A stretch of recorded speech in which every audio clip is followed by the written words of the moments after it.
welcome to Talking Technique No Treble. This is Ari with episode 58. Today about short scale basses. It seems to me that shorties are really on vogue right now. I see them a lot on stages. I see a lot of students bring them in. So short scale basses are super fun, no doubt about it. For some people, they are the only bass they have. For other people, it is more like an entryway maybe into the world of bass. If you have back problems, it's a great compromise. There are lots of reasons why people play short scale basses. They also definitely have a very unique sound. So as a professional player, it's something you want to have in your arsenal.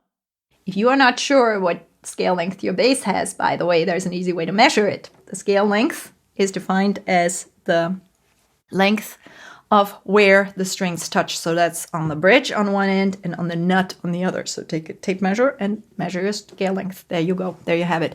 Typically regular quote-unquote basses are 34 inches. There's also long scale, which is longer than that. And then anything that is shorter than 34 is typically considered a short scale. Now these guys, this is a Kala U bass. This is a passenger Kala U bass. And this one has only 20 inches. So it's a really shorty. They're super fun to carry around. It's easy to just have them with you. You don't even have to plug them in to play them.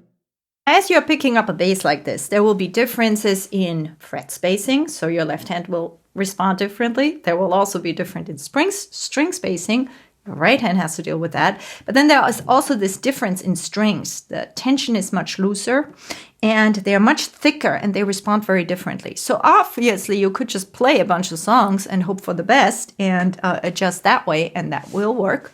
But I was wondering, are there some things that I can do to speed up that process to get myself sort of have a little bit of a warm-up regimen, similar to what we did with the different string spacings or switching between 4, 5, and 6 string basses, which was a routine that we did in a talking technique a few months back. So what sort of regimen can I create for myself so that switching to this bass from other basses is a breeze? So that's what today's episode is about.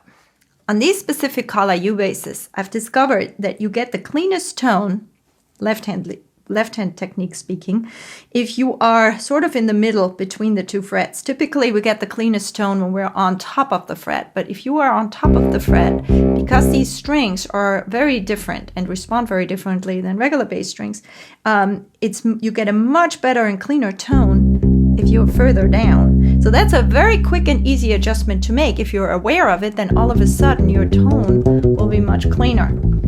Also, with whatever short scale you're using, experiment with, or whatever bass you're using for that matter, experiment with the placement of the right hand. So depending on where you are in relationship to your pickup, you get very different sounds.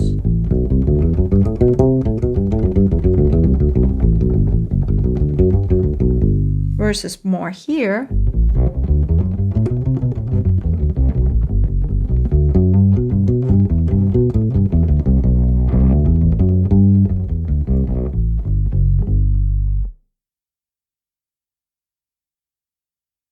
So these distances are so small, we need to get them under your fingers somehow. So here's a great exercise for that. I'm going to do that on the D string, but obviously you can do it on any string. These exercises are inspired by upright bass exercises, and they are also super for practicing intonation on a regular fretless. The way they work is like this. You go 1, 4, 1, 4, and you try to remember that distance. You listen to the note. If you're intonation shedding, just remember what that high note sounds like, and then you slide into that. You try to hit the same spot.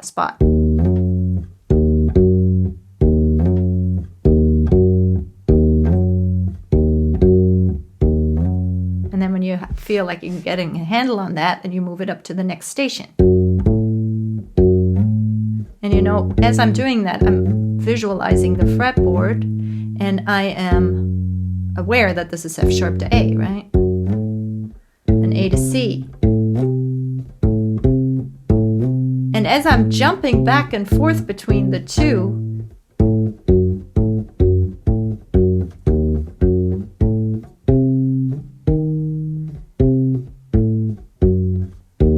these distances are beginning to form under my hand. So it takes just a few minutes, but it's a very powerful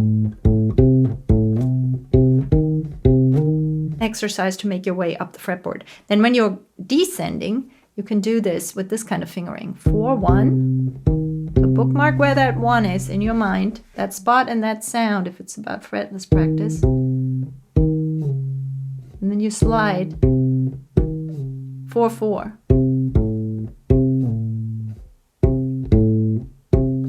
And you want to make sure you're sliding with the whole hand. Don't do something like, where you you break down your hand and lose its position. The power of this really is that you're keeping your hand in the 1 finger per fret position, even if it's fretless. But you're wanting to adjust. You want to think of the whole hand as a system that relates to frets. Imaginary ones or real ones.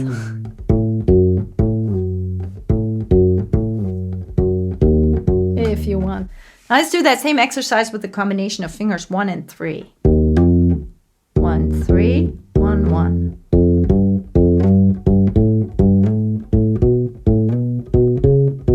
That's now a whole tone scale, right? I'm up here and I'm going backwards. 3, 1, 3, 3.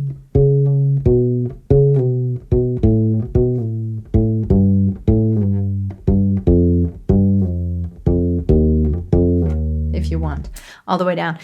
You can literally feel how that distance starts. Because it's such a short scale, the difference by going up the neck is more substantial than it would be on a regular scale. Okay, now let's do it with a half step. 1 fret.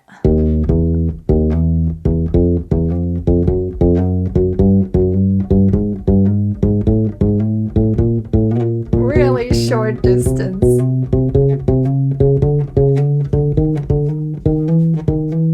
And backwards.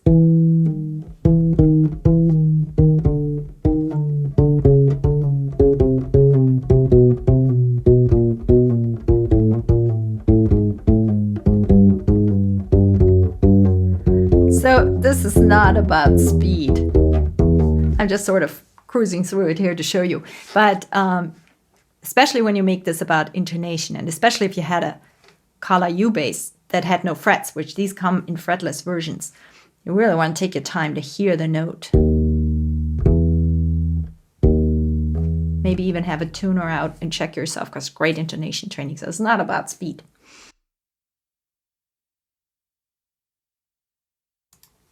Now here's a sequence that you can use, which addresses root 5/8 and which addresses sort of the interaction between left and right hand and all these smaller distances and the string spacing and all that good stuff. A lot of string spacing exercises go something like, you would just come up with some sort of pattern, E, D, A, G, G, A, D, E, and you go up and down. Maybe you want to finger a chord in your left hand to make it sound a little more pleasing. You double up the notes. So we've done talking techniques with that topic. But here is a bass line. It's a little bit inspired by Hotel California, and it uses root 5/8.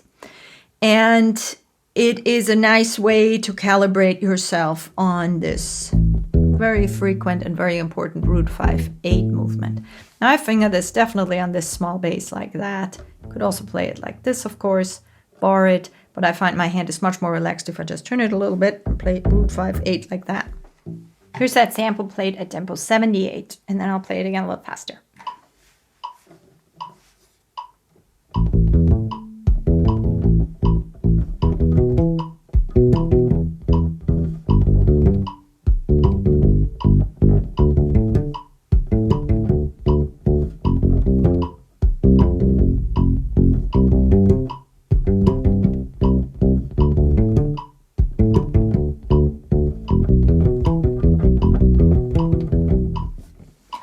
Now I'll play it again at tempo 96.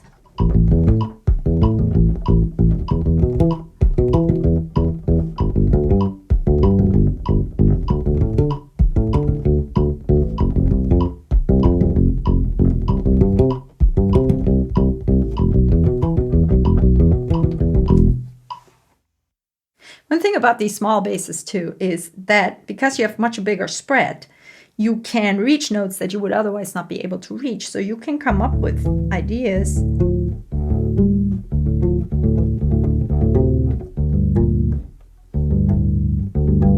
that would otherwise be much harder to realize on the big bass. And then what happens to me is like I come up with an idea on the short scale, and then I have my other bass in my hand, and then it literally stretches me to make sure I find a way to realize it. So these little guys stretch you quite literally. You can even tap these guys.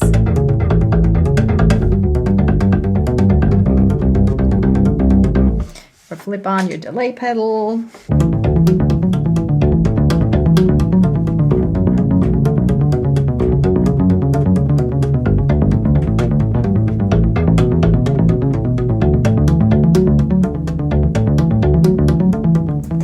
Too much fun. This was a short excursion on short scale basses. I hope you've enjoyed it and are getting a lot out of these exercises. arispaceblock.com is where you can learn more about my teachings, my book, my course, and I'm feverishly working on more publications. So please check in and stay in touch. arispaceblock.com. Cheers.